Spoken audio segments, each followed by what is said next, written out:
Welcome, welcome. So good to be with you all. Thank you for coming and for putting your videos on and sharing this topic today. As we prepare for the holidays, we are taking on the topic of family lineage karma, light stuff. And we're going to be working today on really developing an understanding of family lineage karma as much as we can, to the best of our abilities.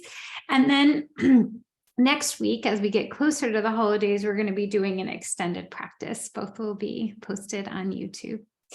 So let's just get ourselves into the space of being able to integrate this material, because we can't understand karma from our mental bodies and through figuring it out. This is really something that our heart or soul already understands, and we just need to get our mind on board. So if you'll close your eyes and come into your breath and just breathe, if you will, into your upper belly, into your heart, with a nice slow exhale through the mouth.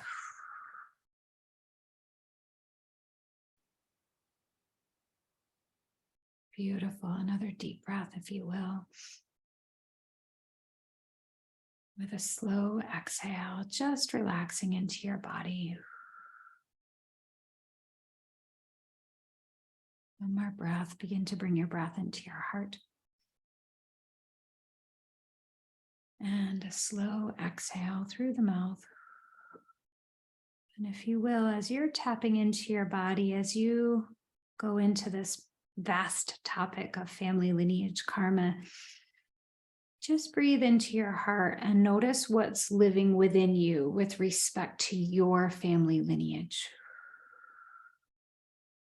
What is it that you feel has maybe plagued you? What baggage do you feel like you're carrying as a big backpack through this life that's not even yours? And as you breathe into your heart and allow that to bubble up to your mind's eye,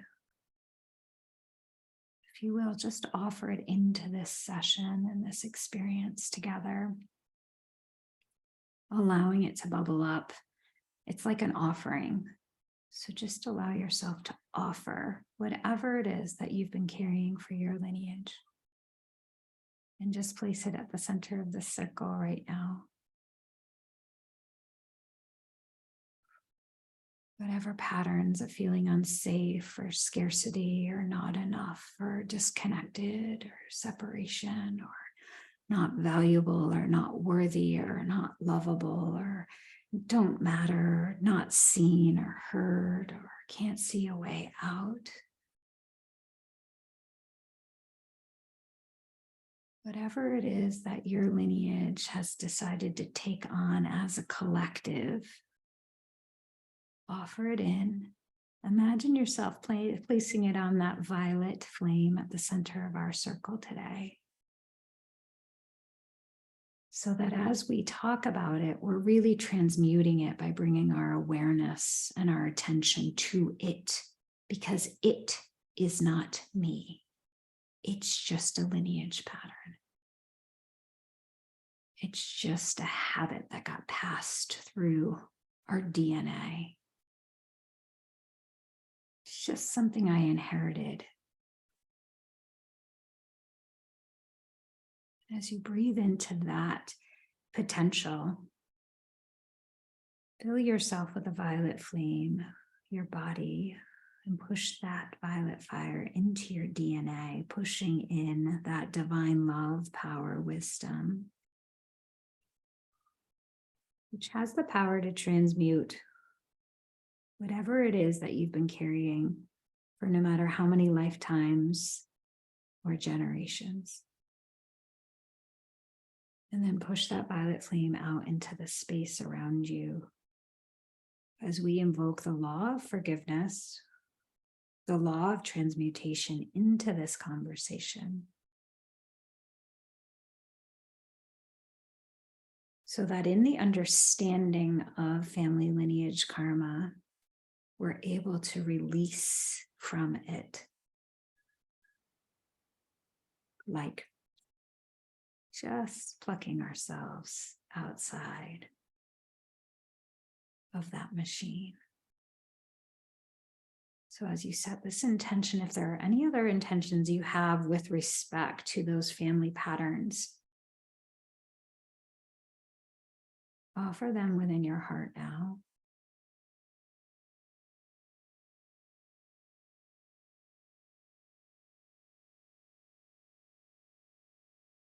It's really fascinating. I wanted to go into a teaching, but now, if you will, around this campfire, just see your entire ancestry gathering around for this occasion. Just see them all starting to pile in around that little intention that you placed in that fire, in that flame for transmutation. Just see them all pile in.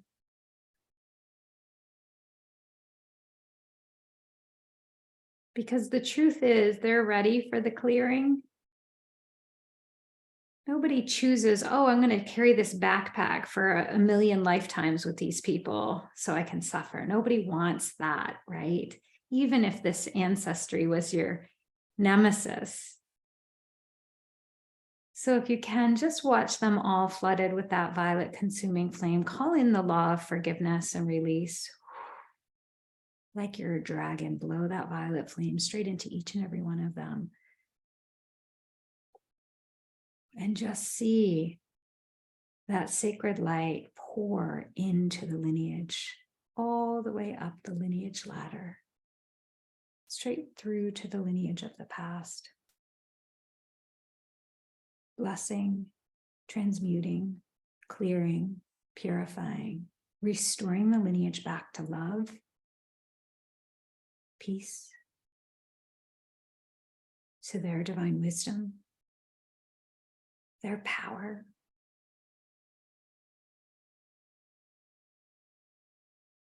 And then, if you will, see it trickle into yourself and into the future lineage.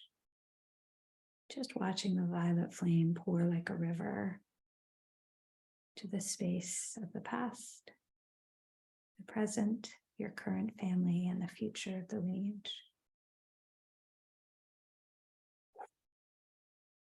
Blow it right down that river.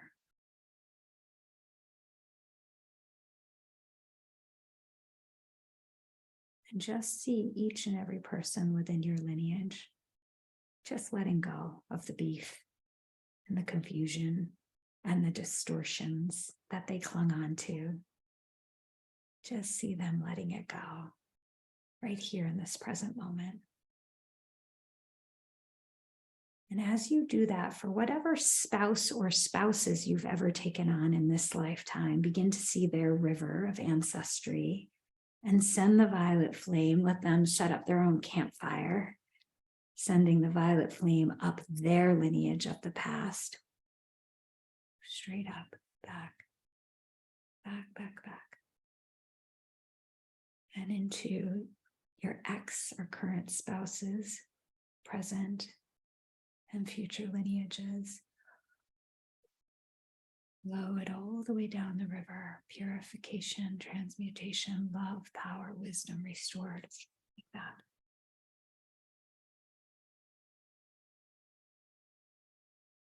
Your mind might say, could it be that easy? Yes, it is that easy. One light worker in the lineage saying, okay, enough is enough. Let's purify this. Let's let go of this. Let's transmute and descend this pattern. So with your intention in that sacred fire, with that sacred light pouring through each of the lineages, you can repeat this prayer, these prayers with me. I am my I am presence. I am my I am presence. Invoking the violet consuming flame to transmute the cause, the core, the effect, the record, and the memory of every thought, feeling, word, or action my lineage has ever expressed in any time frame or dimension, both known and unknown, that created miscreation or karma.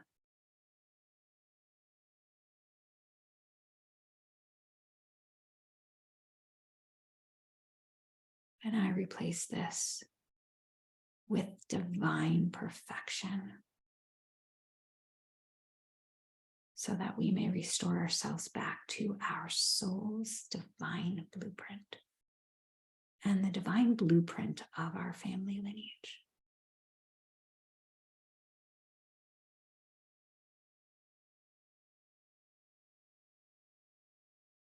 And just see this actually happening in your lineage right this moment, through your will and your connection with your I am that you are in this moment.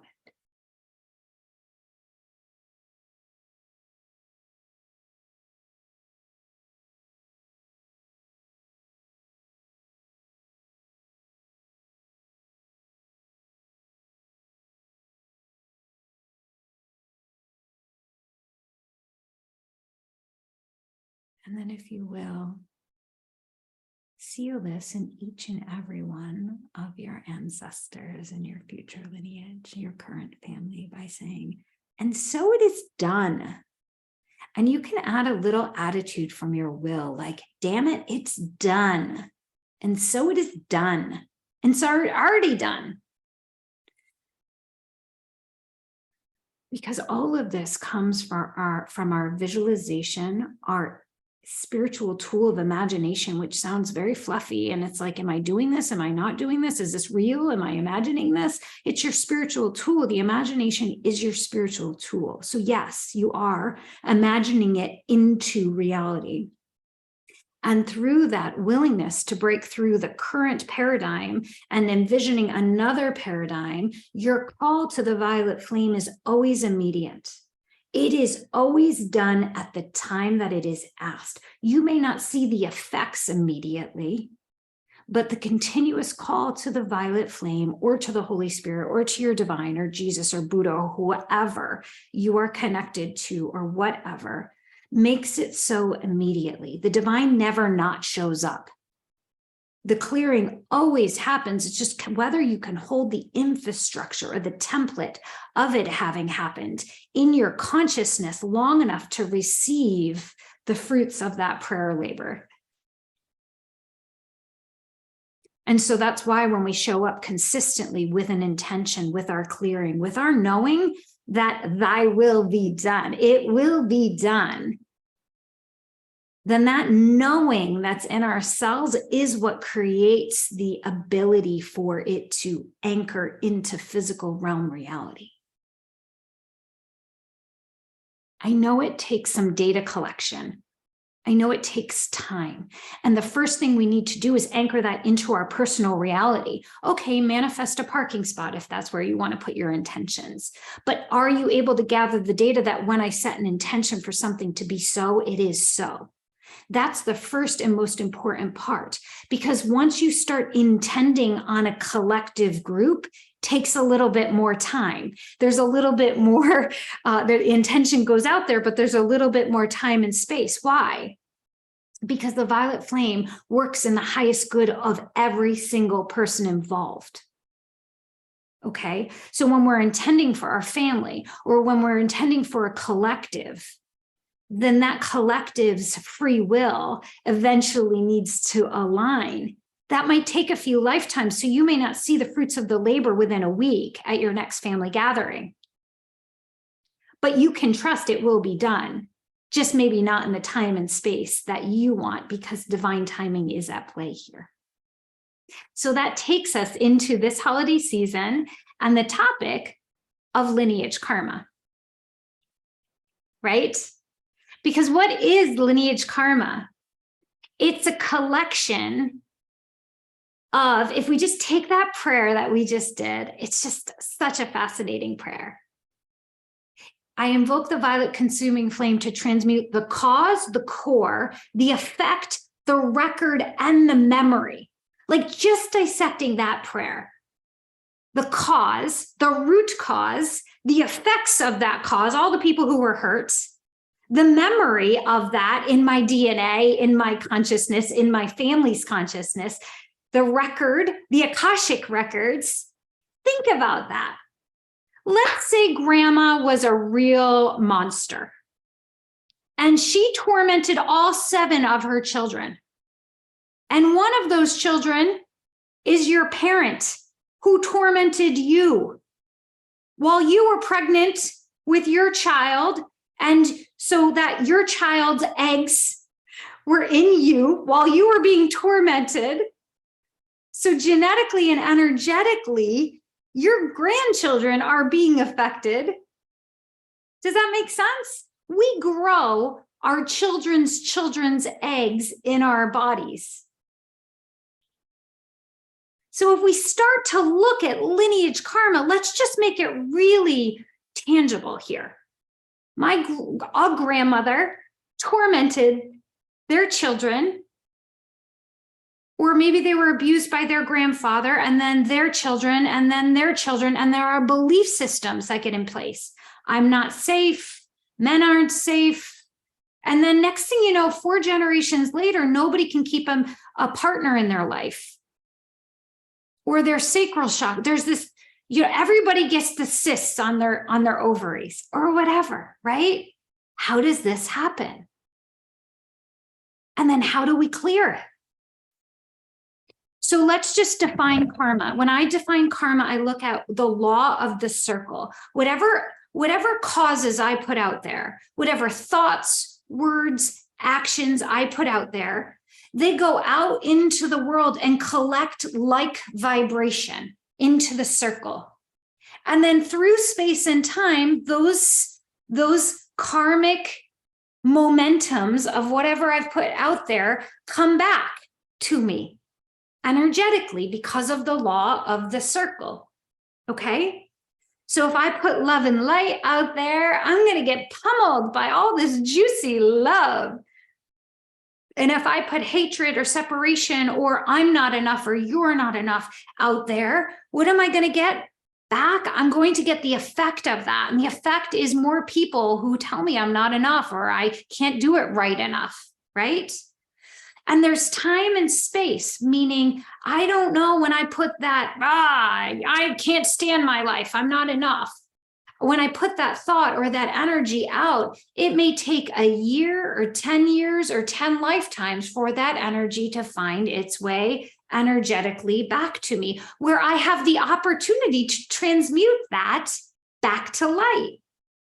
So every day we get these particles of light and we can cloak those particles with our fear and send them out into the law of the circle and get them back. So I put these causes out there, and the effect is kind of what's coming back or what goes into the world, right? Cause and effect.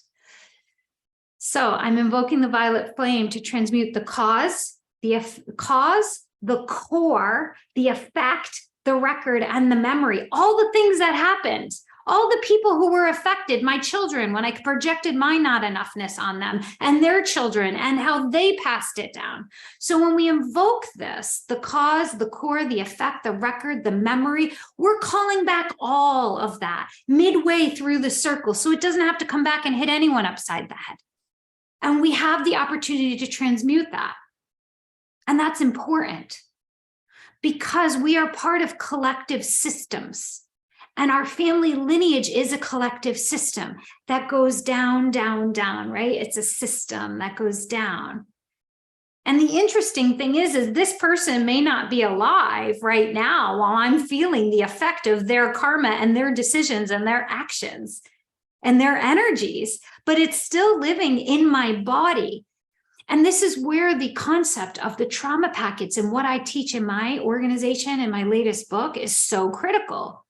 So if my mother's yelling at me about what her grandmother did to her, essentially, and that is going straight into my body and freezing in one of my chakras or in every layer of myself, then boom, if you're not beautiful, you won't be loved, is now installed in my system before I have a well-developed prefrontal cortex.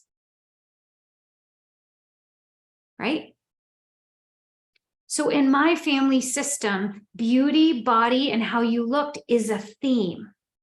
So my grandmother was a hairdresser, a beautician in their basement, making lots of fluffy heads down there, right? and had the full makeup and everything was about how you looked. And then my mother took that on and everything was about beauty and how things looked. And then I took it on and I wound up having an eating disorder because everything got tied up on perfectionism and how I looked.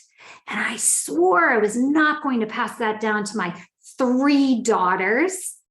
So I dressed in pajama pants and didn't make a big deal about, I never tried on another pair of clothes. When they saw me get dressed, I made sure I was able to find beauty and joy and how I looked. I never self-deprecated in front of them. And then by my third child was born with a metabolic disorder where if she didn't eat, she would die.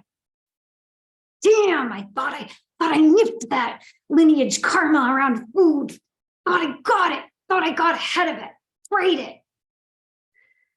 So is that coincidence that my third daughter is born with a lineage, a genetic disorder where if she misses a meal, she could die for the rest of her life?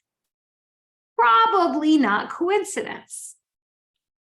But in my opinion, these karmic patterns get embedded and we'll start off in our consciousness and with our thoughts and our emotions and our prana, and then we'll seep down into our DNA, into our genetics. We see this often. The family lineage could never feel like they got love, and then breast cancer starts to show up because of the heart chakra. Or the people that couldn't get the connection who have those cysts on the ovaries or uterine cancer. So we see these themes come through the lineage and seep down into the physical body, into the DNA and the genetics. There's more data on this. Epigenetics is a whole field. They were able to study the Holocaust survivors and that lineage and how the DNA is different for those who were survivors of the Holocaust. So this is not just woo-woo anymore. It's becoming measured by science. So the question is, where do we take it on? Is it nurture? Is it nature? Both. And then the question is, do we need to travel into all of our past lifetimes? Do we need to heal every generation? Do we need to get all of the data? No. In my opinion, I believe that in this present moment is the manifestation of many lifetimes or many lineages of karma. In fact, many people will say that about 95% of the resistance, distortions, karma that we carry, about 95% is inherited from our lineage. We've just taken it on. They didn't clean it up. It got passed on to us, and then it got passed on to our children. Do we need to blame them? Do we need to resent them? No, in fact, the opposite. We need to forgive them and do the work of the release on their behalf. And any person who is on here right now, all 40 of us, plus the hundreds of people who will watch this recording, we are the light workers of our lineage. We are the ones that get to say the buck stops here. I'm going to transmute this. Now, will I see it immediately in my children? Maybe. Or maybe it'll reverberate and it will take a few generations for the work that I'm doing right here to truly reverberate into the lineage. So patience, when we do lineage work, patience. Also remembering that it's not just me when I do collective karma work. It's everybody's free will. It's everybody who's participated. Some souls, some beings will be more open to the clearing and the releasing. Others will grip on to the old paradigms, those old distortions, the separation, the divisiveness, the victimization, the scarcity, the disconnection, the unworthiness. And that's their free will. See, the thing about karma that I find really fascinating is that we come into this world to have this experience of light and dark so we can experience free will. We all have free will. And so we got to take those particles of light and cloak them with a little, well, screw you. We have the free will to do that.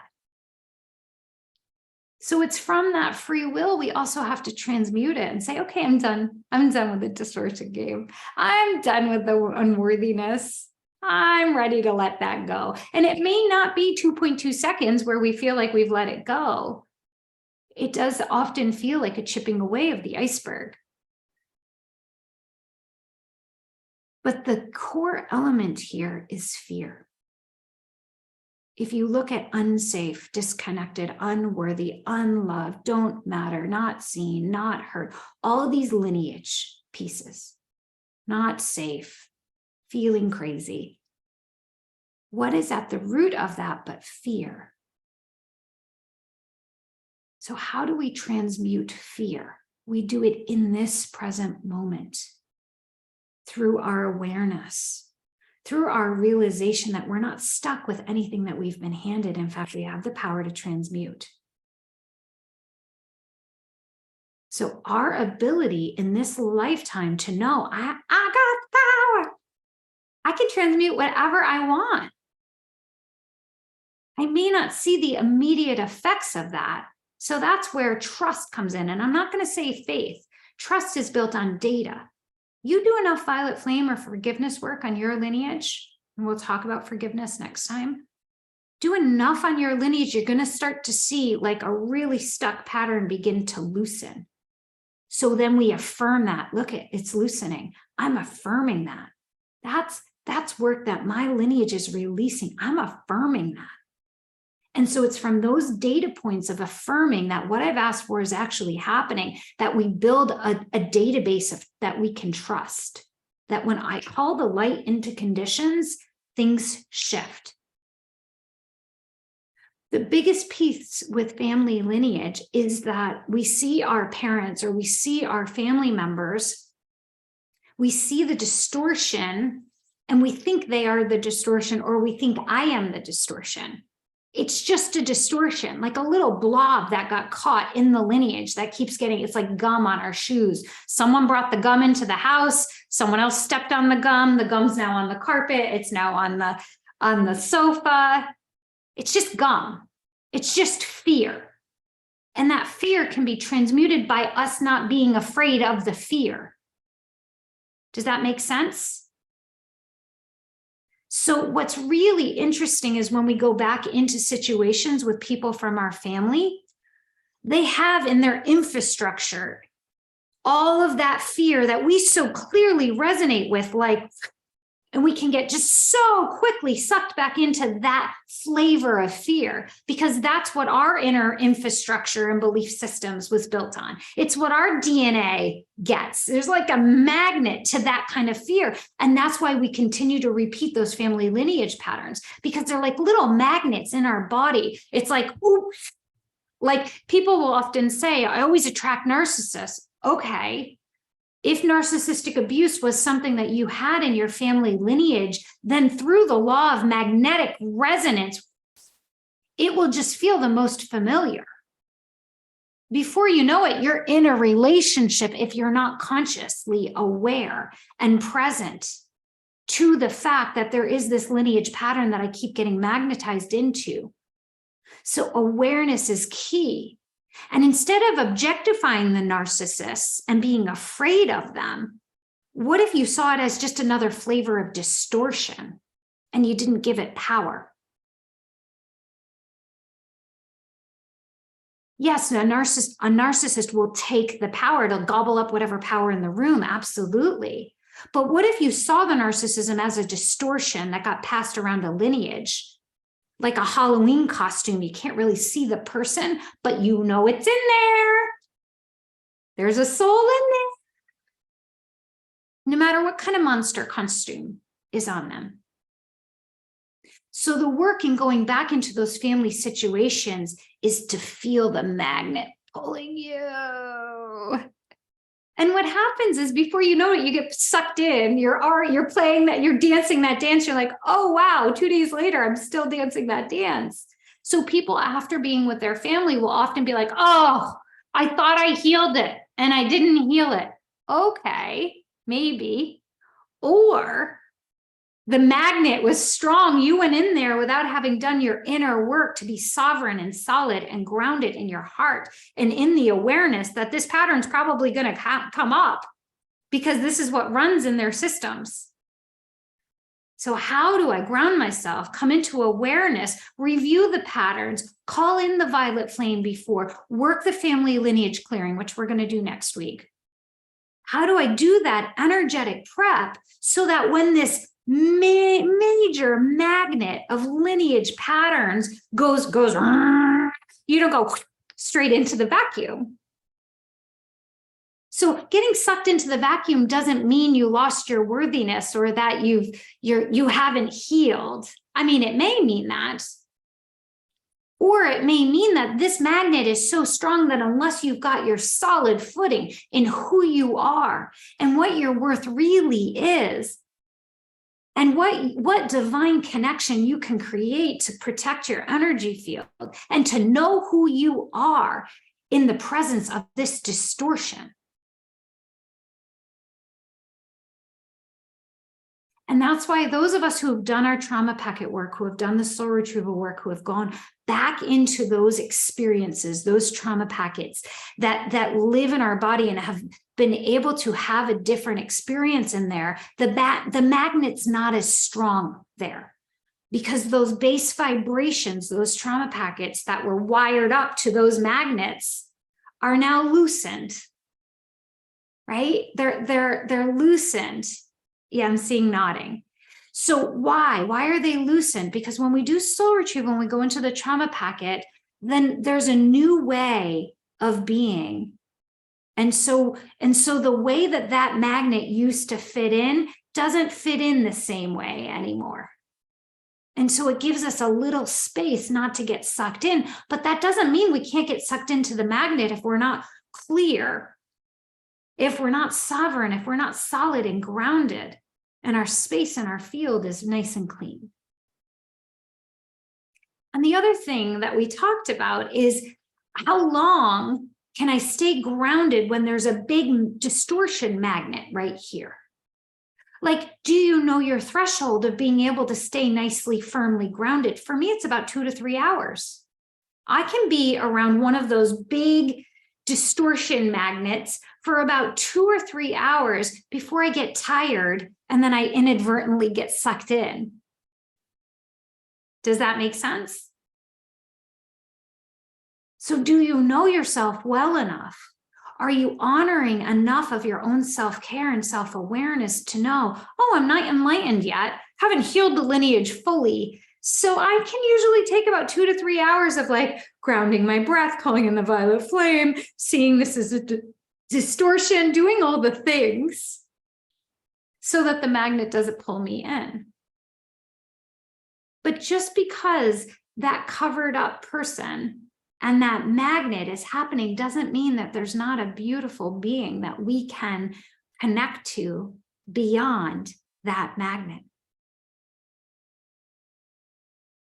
And I think that's the humanity and the interconnected oneness. So if we can really release and forgive and honor, forgiving doesn't mean don't hold someone accountable and don't set boundaries. But if we can truly release the beef we have in our hearts, then their little fish hook that they have in our field gets released as well. So we'll talk more about that next week. And hopefully this gives you enough food for thought to start doing the preparation.